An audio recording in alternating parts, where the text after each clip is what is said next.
You are going to listen to a telephone conversation between a caller and a call centre operator. As you listen, complete the numbered spaces in the identification form in the book. First, you have some time to look at questions 1 to 5.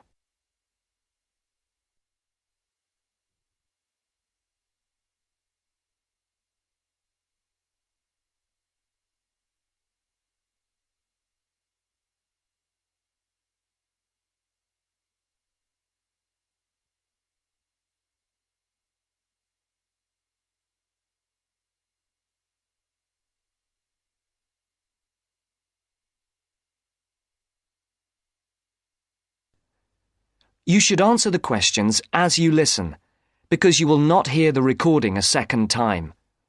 Listen carefully and answer questions 1 to 5. Platinum Card Service, Rebecca speaking. How may I help you? I've got a few problems with my credit card account. Okay. What is your credit card number? Let's see. It's here somewhere. Here it is. Can I just take the card number, please? Yes, it's 6992 6992 3443 3443 1147 1147 8921. 8921. Right. Can I just check that? 6992 3443 1147 8921. That's it. And your name? Carlos de Silva. I just need to check a few details for identification and security, if you'll bear with me. That's okay. And what's your postcode? SE1 8PB. SE1 8PB. That's it. Vauxhall Close, London? Yes, that's right. And the house number? 43. And can you give me your date of birth? 13th of the 7th, 63. And one further check, if I may. Can you give me your mother's maiden name? Yes, it's Moore. Is that Moore? Yes, that's it. Before the caller and operator continue their telephone conversation, look at questions 6 to 10.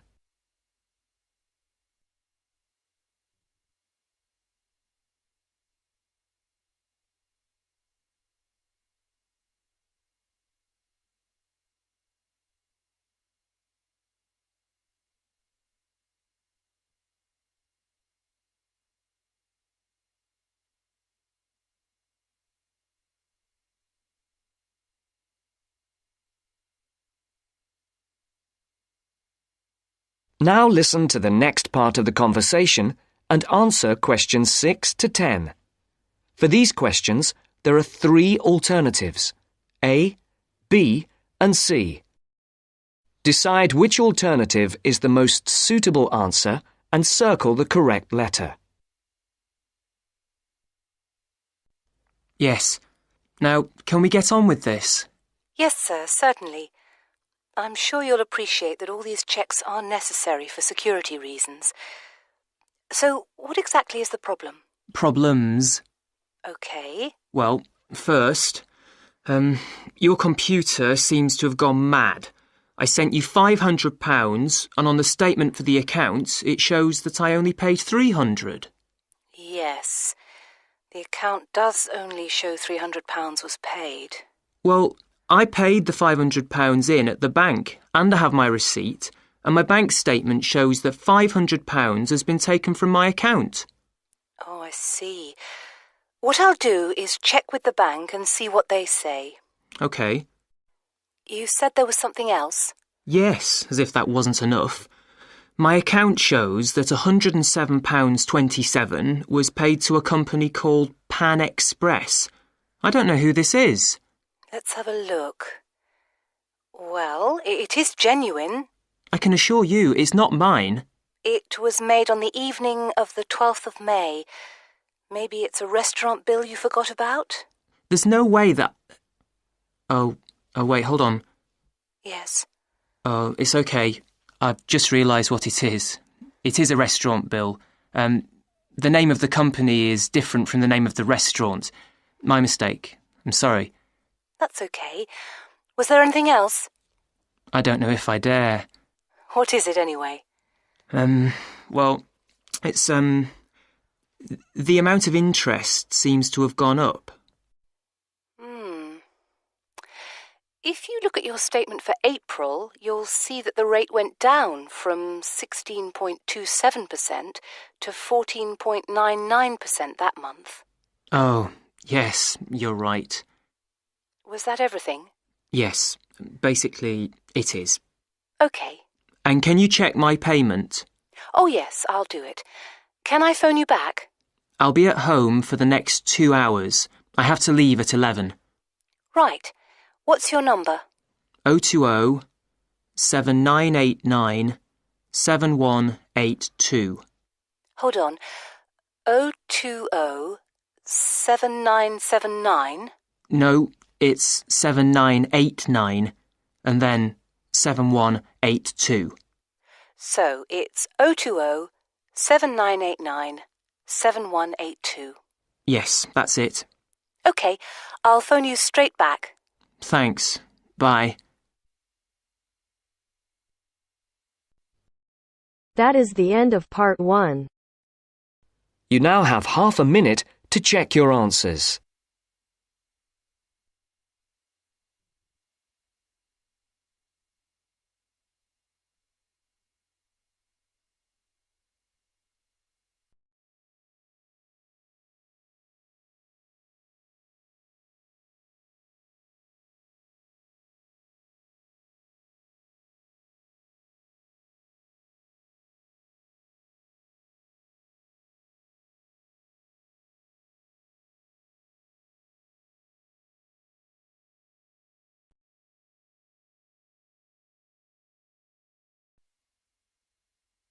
Now turns to part 2.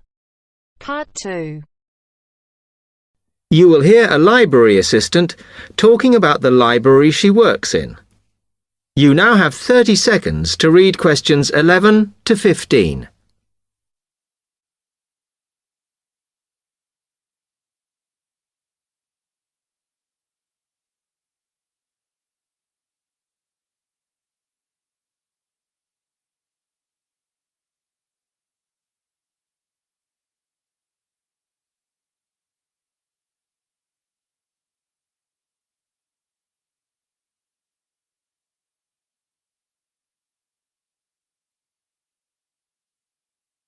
Hi, can I help you? Yes. I wanted to join the library.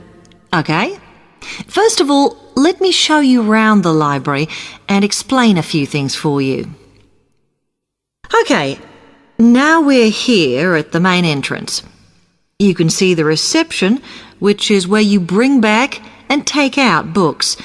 And also, we can order books and answer your questions there. Next to the reception, where you can see those old desks, is where we keep the magazines, because you can sit down and read there. They're divided into sections for sciences, geography, arts, etc.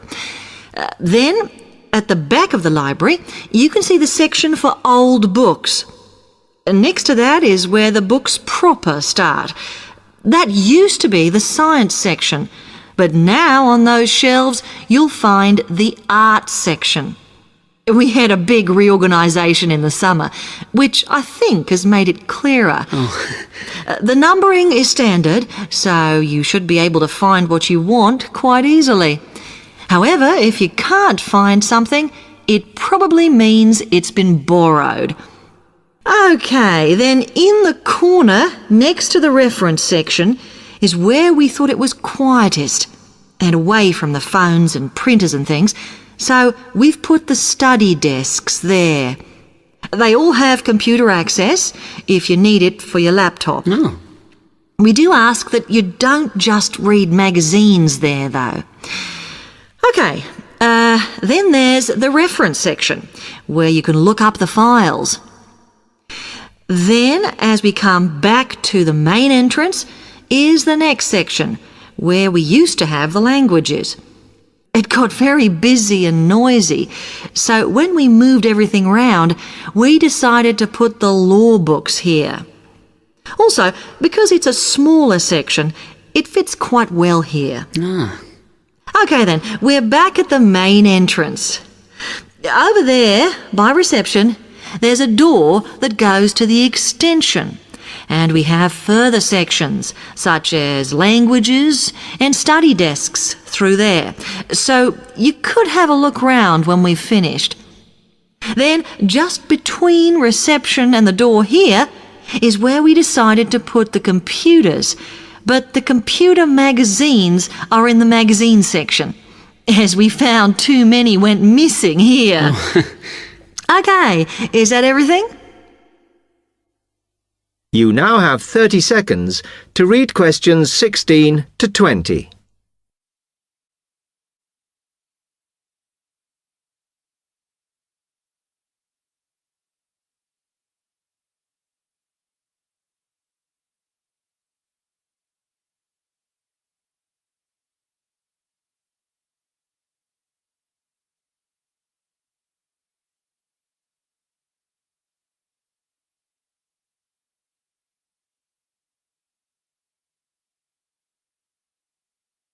That's great, thanks. Can you just tell me a bit about borrowing and the rules and whatever? Of course.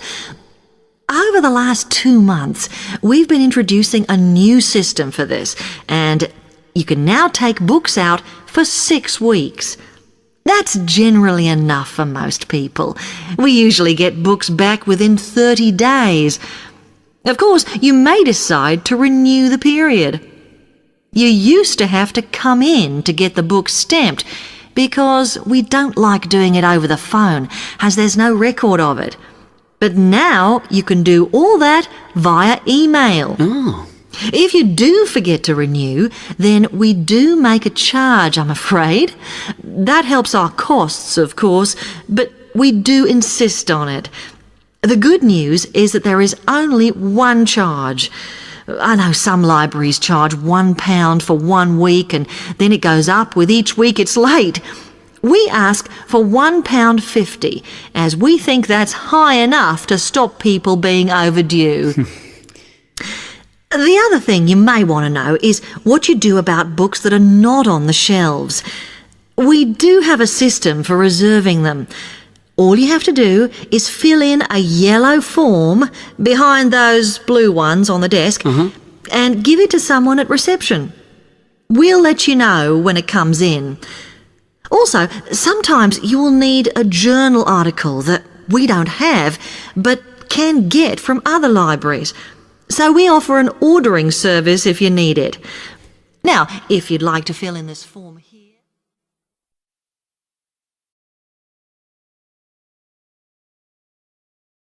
That is the end of part 2. You now have half a minute to check your answers.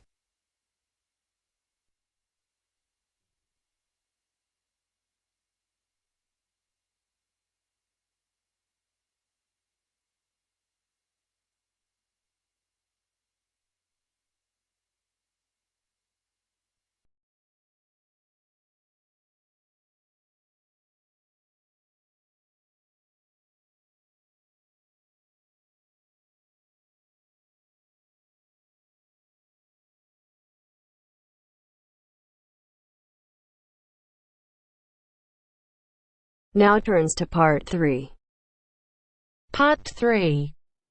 You will hear a business studies student called Sam talking to his tutor about an IT project he is going to do for a local company called Turner's. First, you have some time to look at questions 21 to 26.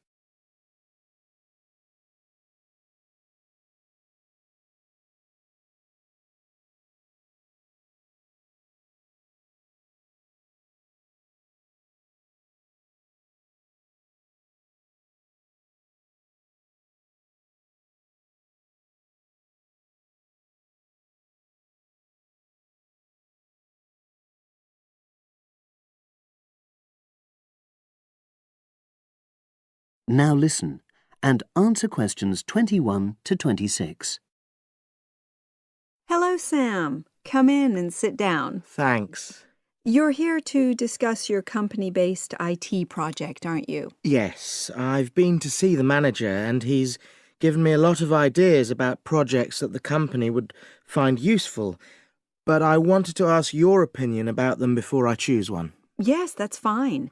Now, this company's called Turner's, isn't it? That's right. It's a small engineering company. They make machine components for trade use. They're well established. They started in 1976, but they're a bit old-fashioned. Okay. And what kind of projects did Turner's suggest you could do for the company? Well, they want some improvements made to their customer database. The one that they've got at the moment isn't very useful in some ways. I had a quick look at it. That would be a very straightforward project, and it'd be simple enough to evaluate, but I don't think you'd get enough out of a project like that. You wouldn't learn anything new. Well, another project they suggested is to do with their online sales catalogue. At the moment, customers can look at their products, but they can't actually order them online, which must affect their competitiveness. But I said I thought it would take too long. It's quite a big task. You're right. It's too much for the time you've got. It's a pity, though. Then they want some help with their payroll system. At the moment, the way they calculate pay involves a lot of manual accounting. I suggested they could have a system where employees register electronically when they arrive and leave work, so the hours they do could be transferred automatically. I think you'd get a lot out of a project like that. It would extend your skills, but it wouldn't be too much to take on. A student did something similar a couple of years ago, but this is slightly different. Well, then they need help with their stock inventory. They do everything manually. Really? Yes, and it takes so much time. It's probably very inaccurate, too. An electronic inventory would probably be the biggest single benefit for the company. I'm surprised they haven't had it done before. I know. Then they wanted to improve their internal security. The manager had visited other companies where the staff use swipe cards to access various areas of the building. It sounded useful, but the trouble is I'm not really sure how to do it. Well, I think you're right in that assessment. At the moment, it's probably a bit beyond your level of knowledge. Is that all? Just one more. Customer service. They want to be able to collect feedback from their customers in a more systematic way. At the moment, it's a bit of a mess, and they probably lose business as a result. Would that involve you going to see customers at their own premises? Because in that case, you might have to do a fair amount of traveling, and that would incur expenses that haven't been agreed with these companies. I never thought of that. Well, it might not be a problem, but it's something that needs clarifying. Well, I hope that's been helpful in narrowing down the options. Yes, it has, thanks. I'll be able to make a decision now. But while I'm here, can I talk to you about coursework? Sure. Now you have some time to look at questions 27 to 30.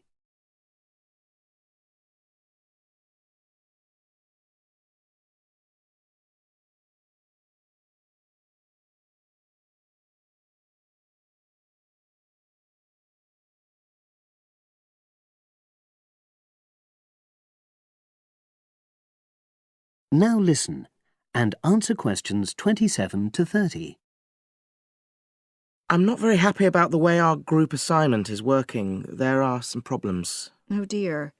Are people just not getting on with each other? That's the worst thing. Actually, we're all friends. It's not that. But when we're having a discussion about the assignment, one or two people end up doing all the talking and the rest don't say anything. It's a bit frustrating because we need plenty of debate. Well, that's a common observation. You're studying in a group with people from all over the world, and you all have your own ways of participating. In some places, students are more used to listening than talking, and vice versa. I suppose you're right. I'll try to remember that. Does everyone pull their weight as far as sharing the workload is concerned? I'd say they do, yes. And our group elected a leader. She's very good at making sure no one's overloaded. But personally, I feel that there are just too many of us in the group. Whenever we try to arrange a meeting, there's always at least one person who can't make it. It's not anyone's fault, it's just that we've all got slightly different timetables. Well, I'm glad you've talked to me about it. Feedback is always useful. Is there anything else you're concerned about? There are a couple of problems with lecturers that all the students are talking about. Last semester we had negative feedback about the way lectures were organized. There were several occasions when the wrong room had been booked or the same room had been booked twice, that sort of thing. Is that still a problem? That hasn't happened at all as far as I know. Oh, good. It's sorted out then. But I don't know the reason, but some of the staff often turn up late, so we miss 10 or 15 minutes of our lecture time. It might be because they've been copying handouts for students. I think there's a queue for the machine sometimes. Well, I'll look into that. Thank you for telling me. Anything else? The other thing is that it can be very difficult to get to see a lecturer individually. They're all very supportive and friendly when you do manage to find them, but often they're not in their office, even at times when they're meant to be available for consultation. Okay, that's helpful. Now, before you leave, That is the end of part 3. You now have half a minute to check your answers.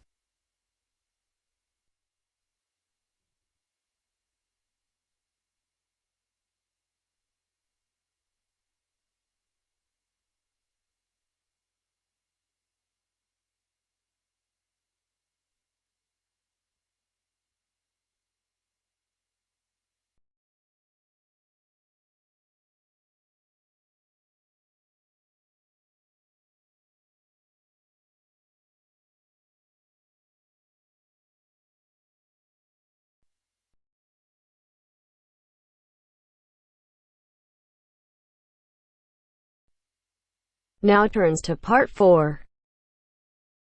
Part 4. In this section, you'll hear an interview on IQ tests. First, you have some time to look at questions 31 to 40.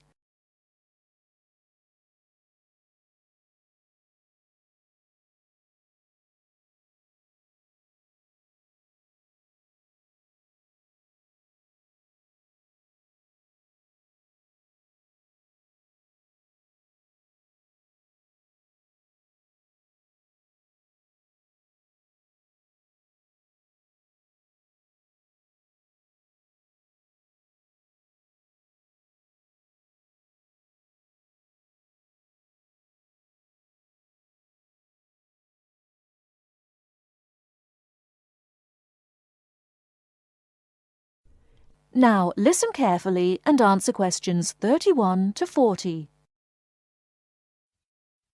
Mrs. Kellerman, a specialist in child psychology, is interviewed by Bridget.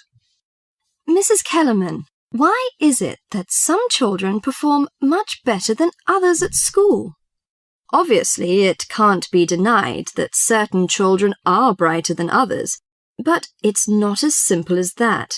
A lot of emphasis is placed on intelligence measured by tests, so-called IQ tests, which only measure certain types of intelligence, such as basically linguistic and numerical skills, or reading and mathematics to put it plainly, which is unfortunate because some children are bound to suffer.